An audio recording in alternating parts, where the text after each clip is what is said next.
Campbell. And I'm Ron Jackson. Cerebral conversations on disability liberation and integration.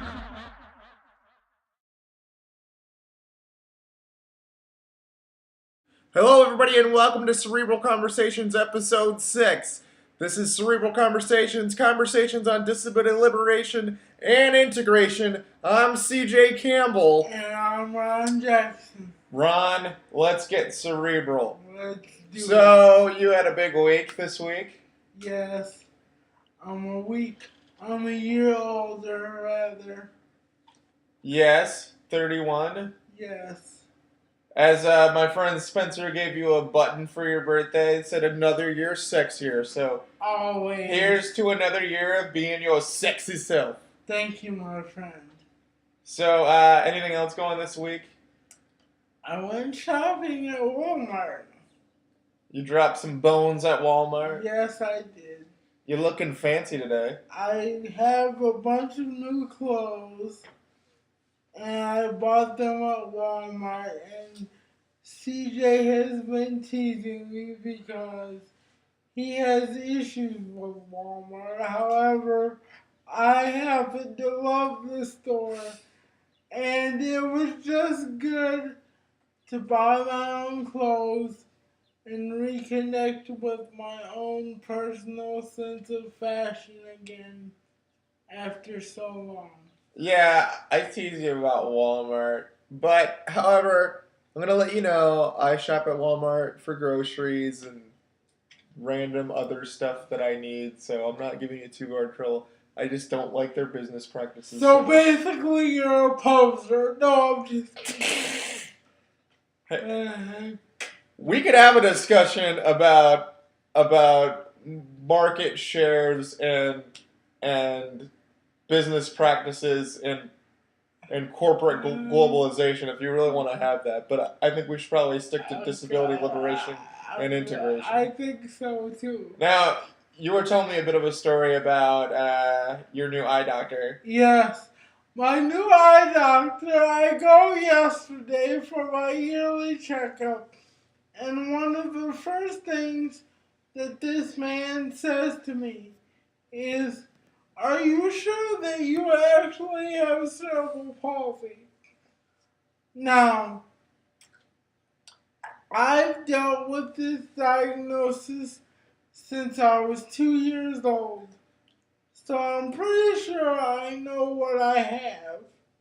Not only that, but the man then proceeds to let me know that I don't have to come every year if I don't want to, because he's sure it's an inconvenience for me to go out. I proceed to let him know that I would like to come every year just to make sure I do not develop glaucoma like some people in my family. So yes, this is the douchebaggery that I had to deal with yesterday. Now, Ron, are you really sure you have the palsy? I'm pretty sure. I mean, after 31 years, you kind of realize that, yes, you do have the palsy. I mean, are you sure it's not just like you have a really bad stub toe or you're like perpetually hungover? I'm pretty sure that I will get over that at some point in 30 years. Okay, if you say so. If you say so. Now, also on your birthday, we had a bit of a fun event. Oh, yes. My very first real, actual birthday party. And how was that? It was amazing. I really felt loved and cared about. That's awesome. Now, I believe that there was some special music there. Yes. There was, I Believe I Can Fly. A special duet by yours truly Yes. and Mr. Ron Jackson. Yes, we had to do it for the ladies. It's floating somewhere on Facebook for those of you that are friends with us on It's Facebook. around. Look for it. It's around. Hear my deep vibrato. hear my fascinating falsetto. Woo! I can fly! So after the birthday party, we also had another special event. We had the first ever Cerebral Conversations chairside chat via Google Hangout broadcast. It was live. It was a great event, and we made a big sacrifice. Yes. We gave up seeing our beloved Chicago Blackhawks win the Stanley Cup in the last minute of the game. I didn't get to see that. We are dedicated to you. But we love you. We love you. That was so a fascinating much. conversation, and for those of you that missed it, you can still check it out. It was recorded. It's about an hour and 22 minutes long, and Ron had to leave early to get to bed and adhere to his PA schedule. And I gotta tell you, I felt a big loss. I was like she is just all sorts of messed up now. Your better half left you and you felt bad. Yes, my heterosexual life partner. Yes.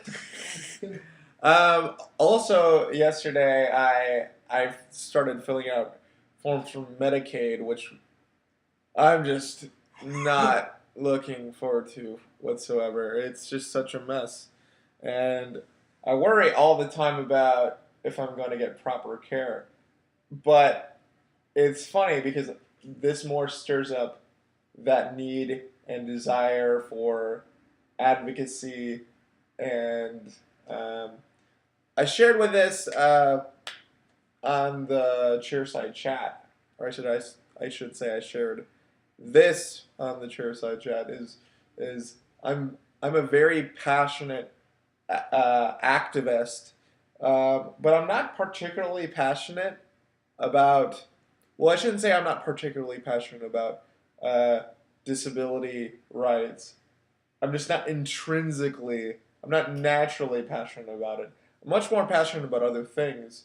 It just so happens that I'm the best equipped at this particular time to talk about these issues.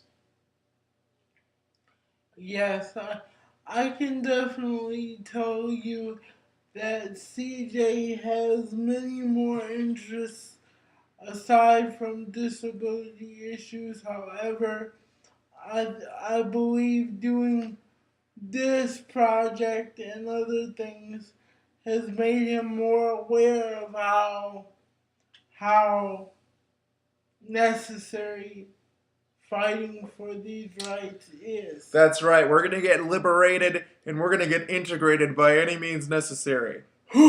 well, maybe not violence. Yes, Mr. Pacifist over here. Or prostitution. I will not do those things. I am not for sale. He has his limits.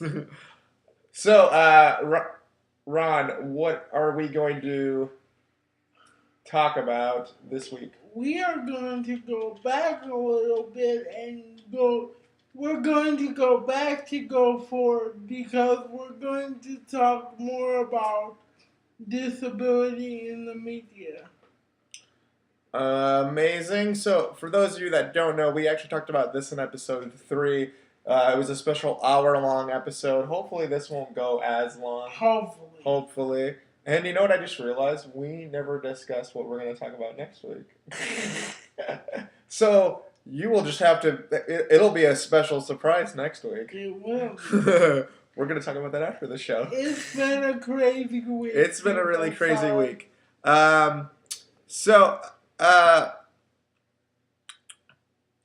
Disability in the media has a lot of stereotypes put towards it. Yes.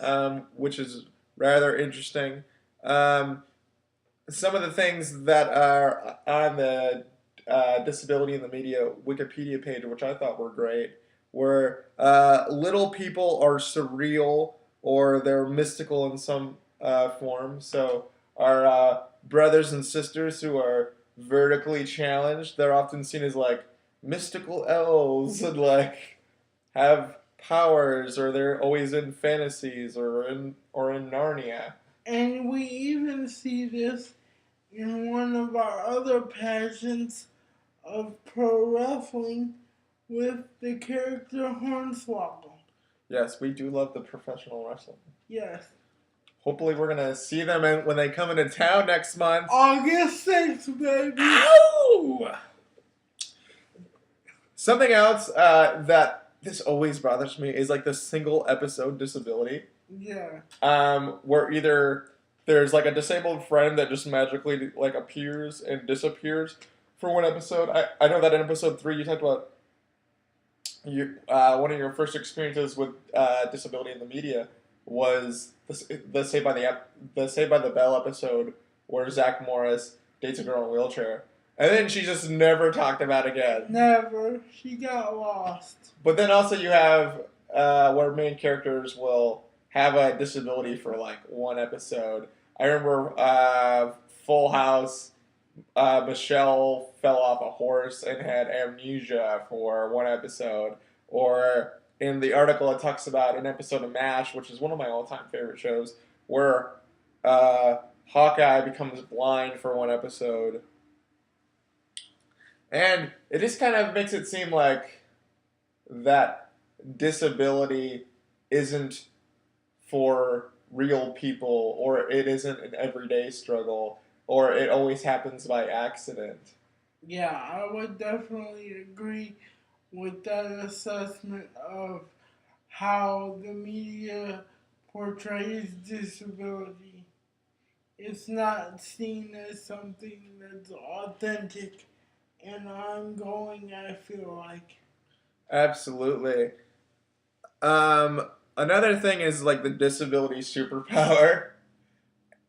And what's really humorous about this is that people think that this is a real thing, and what they mean by disability superpower is like there's the crippled genius, or there's the blind guy who has like supersonic hearing, or like a guy with like a super wheelchair that fires rockets, or something like that. I want one.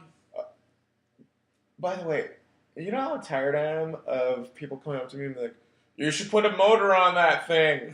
You should have rocket launchers. Or I'll be on my crutches and be like, have you ever thought about putting a machine gun in that? I'm like, actually, I'm a pacifist. But there's these types of things, and so people literally ask me like, so is your healing really good, or do you have like super strength or something?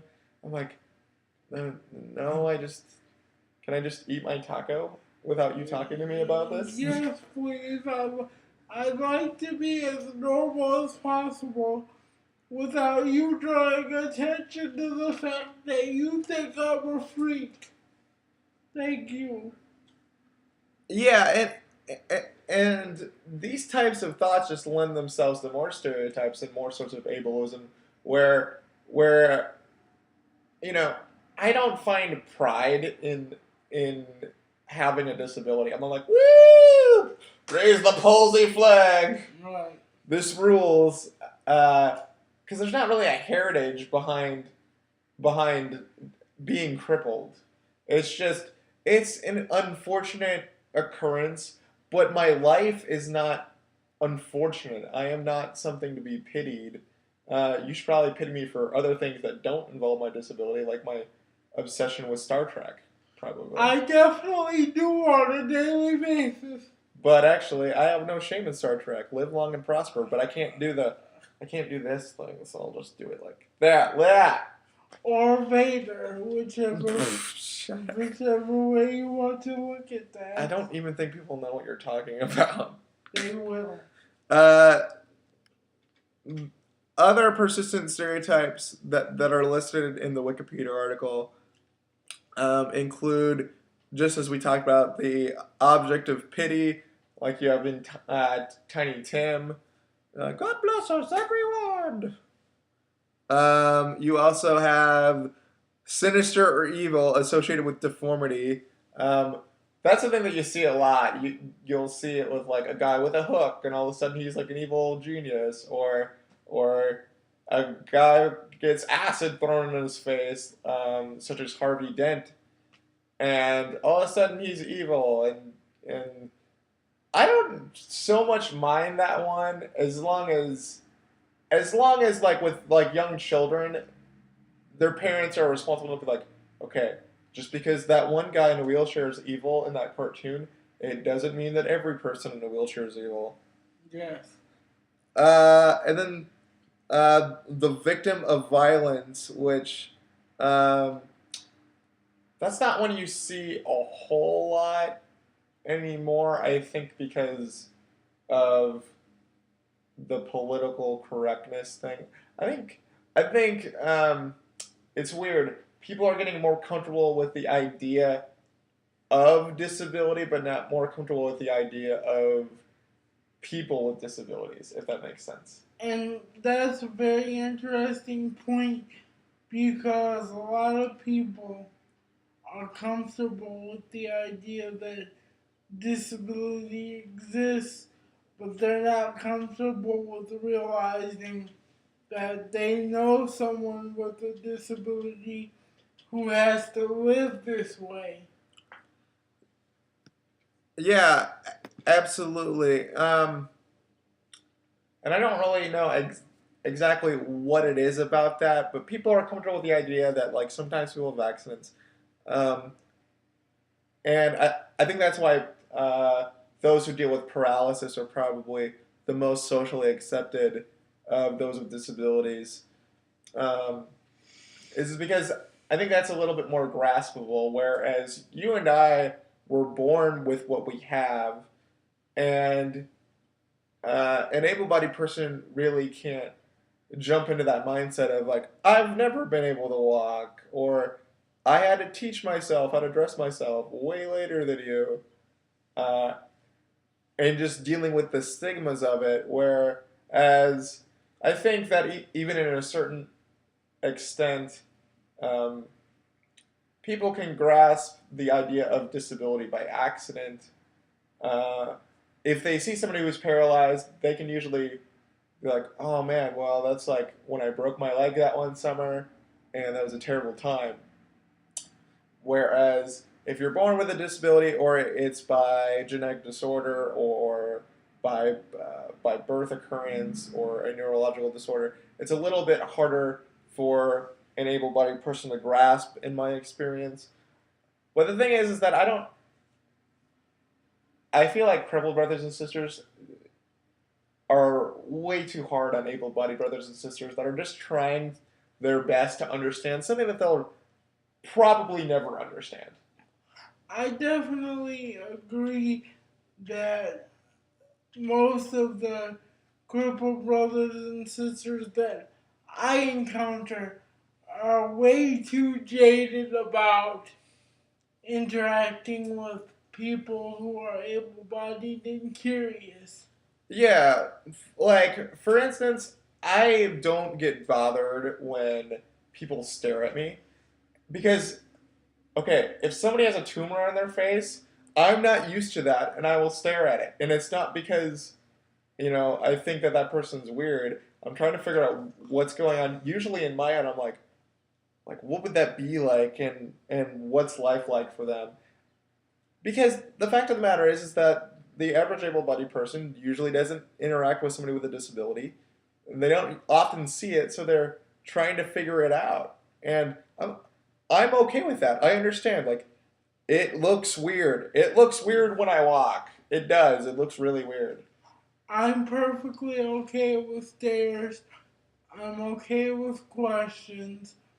I'm okay with um, educated arguments about disability. The only thing I'm not okay with is the "are you going to die" question, simply because I feel like people should not assume that I'm going to die just because I'm in a wheelchair. So let's get back to the things that we do want to talk about with disability in the media.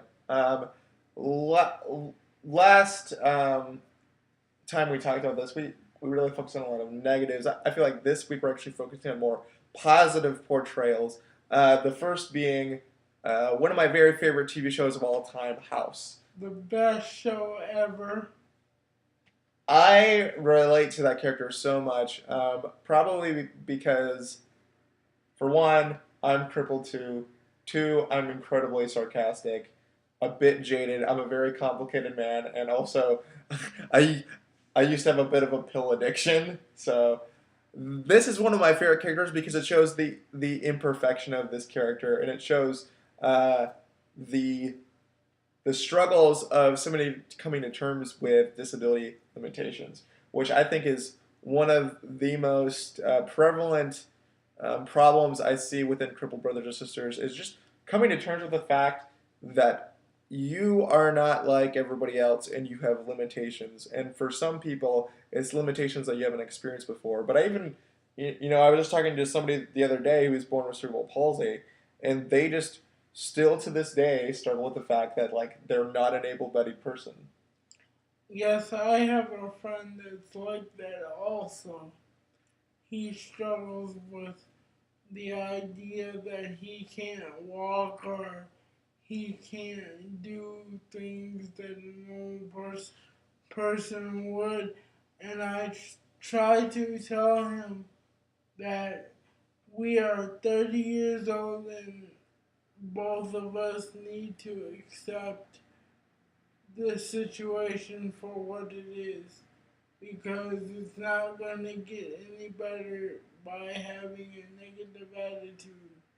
Exactly, and I think that I think that there's a fine line between pushing yourself to do the things you want to do and trying to make yourself into an able-bodied person.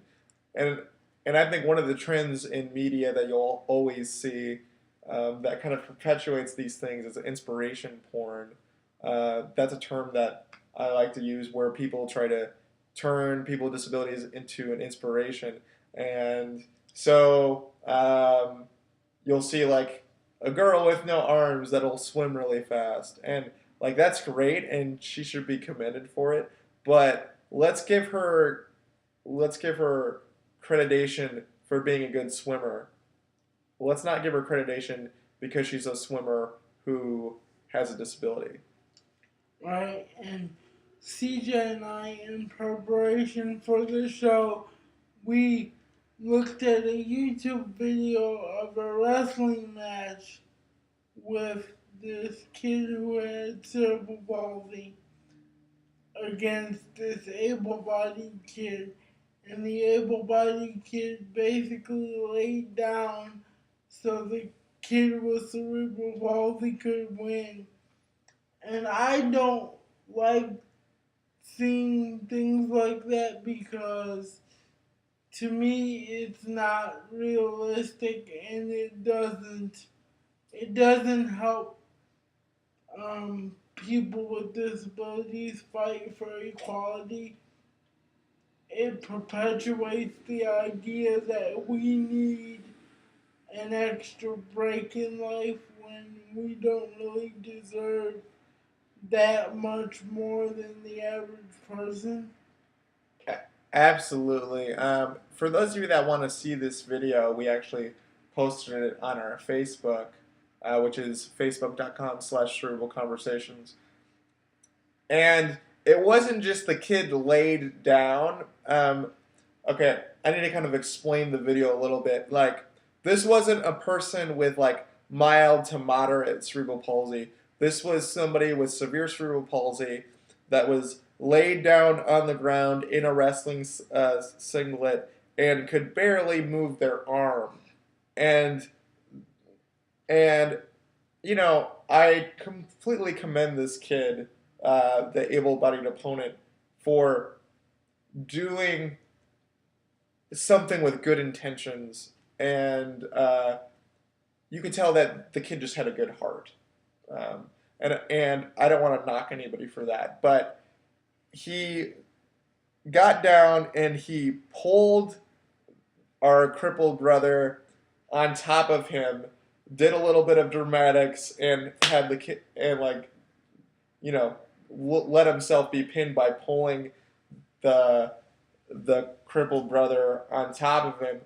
And there's a lot of things that we don't know. Like, we don't know our crippled brother's cognitive reasoning or how they felt about it. And it might have been a really great thing for that individual, and more power to them if they really enjoyed that, and that's awesome.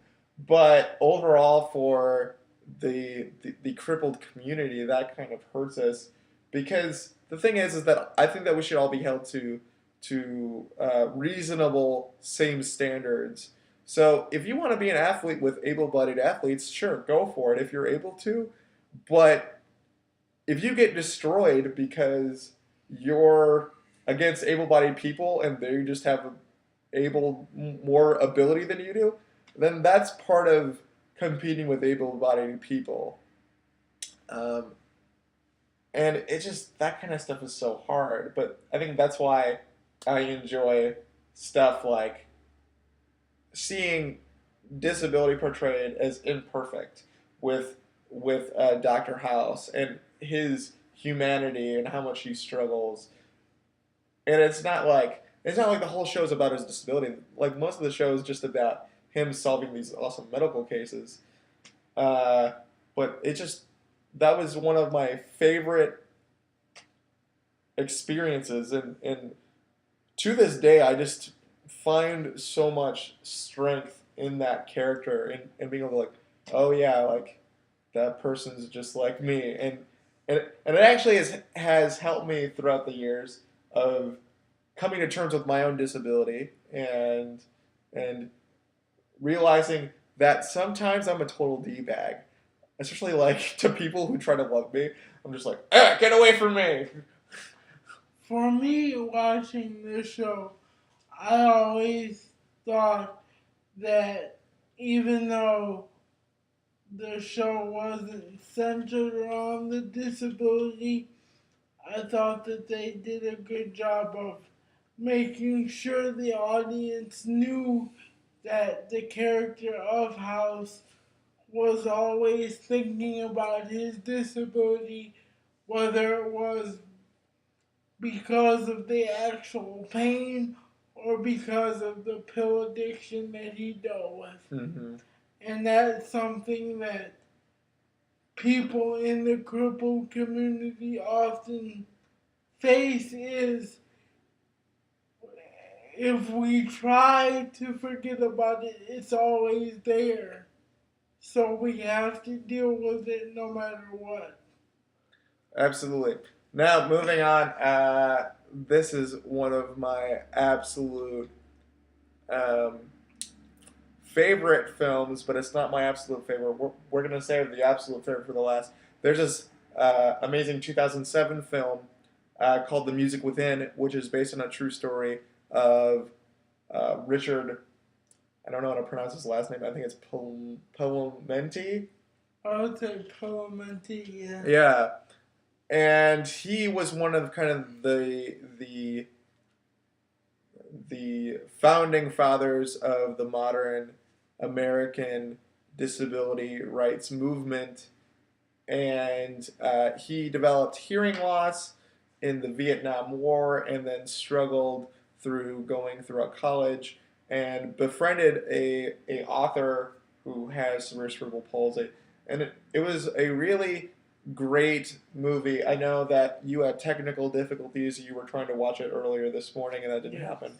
So I'm just gonna breeze over it really quickly because you can get it on Netflix or another great resource, really cheap to just get films is we watch and rent films on Amazon. That's how we were able to do our review of the Ted Solange film.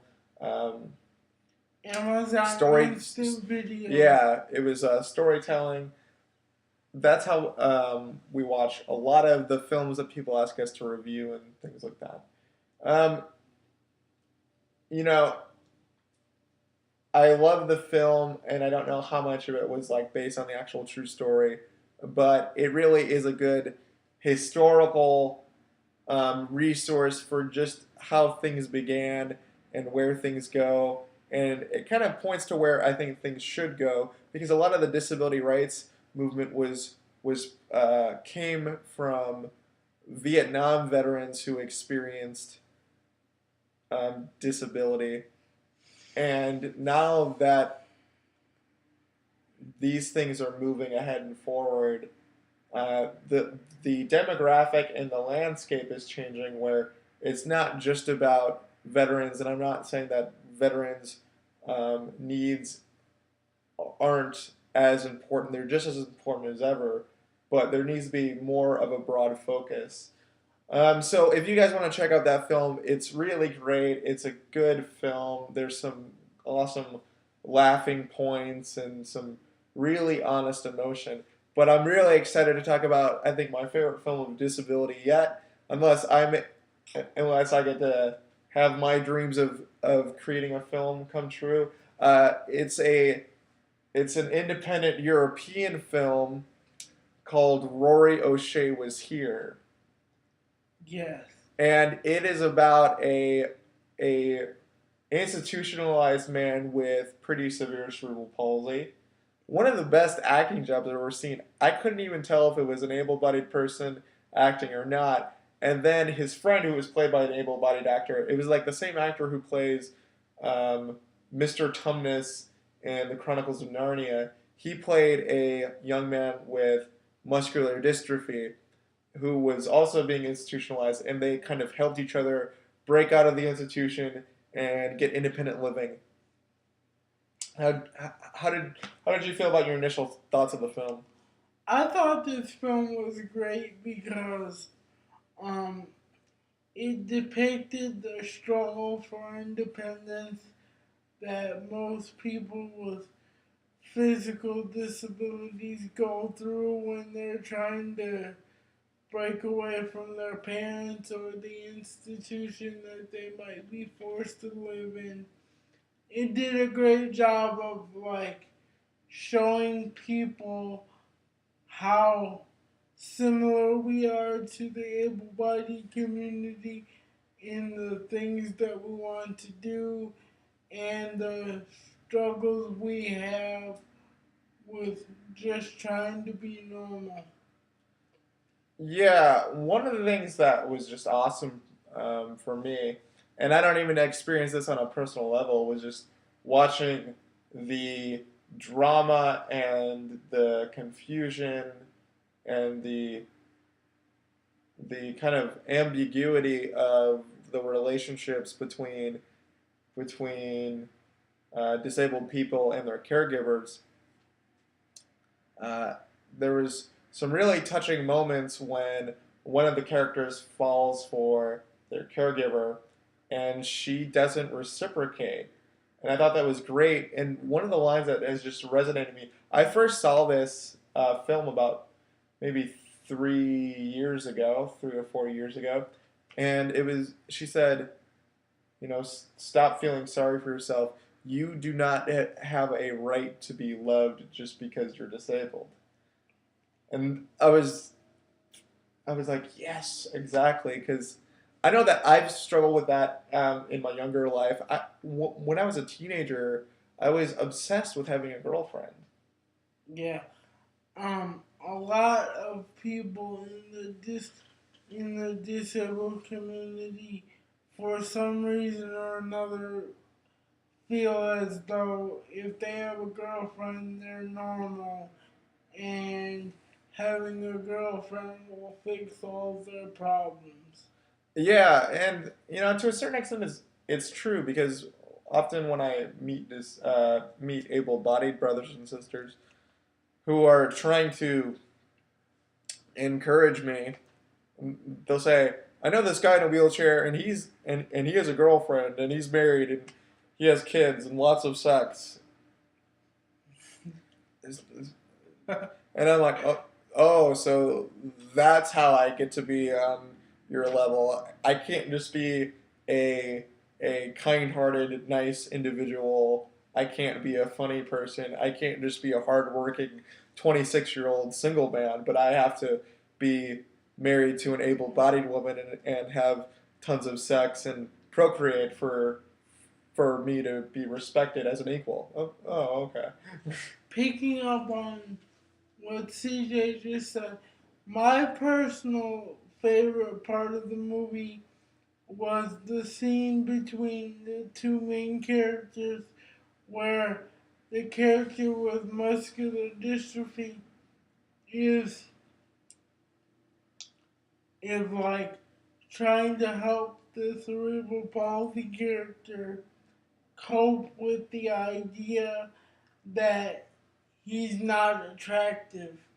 Do you remember that Yeah, yeah, that was scene? interesting. And it was interesting because you could tell that both characters actually loved the girl, I felt like. Mm-hmm. And the one with muscular dystrophy was just he was expressing his pain by trying to give his friend a reality check. And that's something that we all deal with as well. Absolutely. In the last few weeks, especially as I've been able to interact with some of our fans who are crippled brothers and sisters, and I've even had the awesome experience of interacting with some of our able-bodied brothers and sisters that just love the show because I know that we've talked about this. Is that our target audience really isn't crippled brothers and sisters. It's really able-bodied brothers and sisters. We want these conversations to be your conversations, but we love just hearing all the stories of our fans just saying like, "Man, this is so awesome! You guys are talking about this stuff," and we've even had some people that have said, oh, well, like by watching Ron go after his independence, I think I might be ready to move out of my parents' house. Yes. Which I mean, that's just awesome. That personally makes me feel wonderful because I hope to be an example for so many people in similar situations. Yeah, and kind of getting back to what we were talking about, one of the most interesting things that I've experienced as a man who has struggled with anorexia over the last 10 years is coming to terms with the fact that my body doesn't look like everybody else's and coming to terms with just my body and what that means. And for the first time in my life, like I wholeheartedly believe that I'm a handsome person. However, I'm fully ready to admit I'm like, oh yeah, like my body doesn't look like everybody else's. And I'm pretty lucky because since my disability is so mild, I don't have um, as many consequences to my body in appearance as other brothers and sisters do. But sometimes it's hard. It's just like you're probably never going to have six pack abs no matter how hard you work out because that's just the way it is. I always say I have the body of a god and his name is Buddha. You're so clever. Yes. Yeah, so I really suggest watching that film. I think it's one of the best portrayals of disability that you will ever see. I would definitely agree. Yeah. Watch it. So we're heading a bit into overtime. Um, however, uh, I had a bit a of an interesting interaction with some of our fans, and something that they asked is because they know that I'm an aspiring speaker and writer. Is there any way to get Cerebral Conversations to travel and speak? And I just want to let you know that you can get a hold of me personally through my personal blog at cjcampbell.tumblr.com. Also, you can just email us at cerebralconversations at gmail.com. That's cerebralconversations at gmail.com, and just say, hey, I would like you to speak at this event, and then really, I'm pretty cheap. I know that getting Ron out there might be a little bit more expensive because he would have to have a PA to travel with him. So, We will do our best. But that is a possibility. So if any of you guys are watching this and would really like to get Ron or myself or the both of us to speak, that is a possibility. With me, like I said, it's a little bit easier, but we're not too expensive, right? We will do our best to make you happy. Absolutely. Also, you can check us out on Twitter, which is at Cerebral Convos. And you can also check out our Facebook page. We just broke 120 likes today. Yes. That's facebook.com/Cerebral Conversations. We're always posting really interesting stuff to talk about, such as videos and articles regarding disability. We also posted a cool video about hackers trying to make cripple-friendly accessories so that way our crippled brothers and sisters can get their video game on. Oh, yeah. Also, for those of you that missed the first ever Chairside Chats, don't worry. We plan to have another one maybe once a month, so always keep posted to our Facebook page. And Ron, is there any way that they can get a hold of you? Look me up on Facebook, Ron Jackson. You will see this handsome face. That's right. Okay, friends, keep it cerebral. Peace.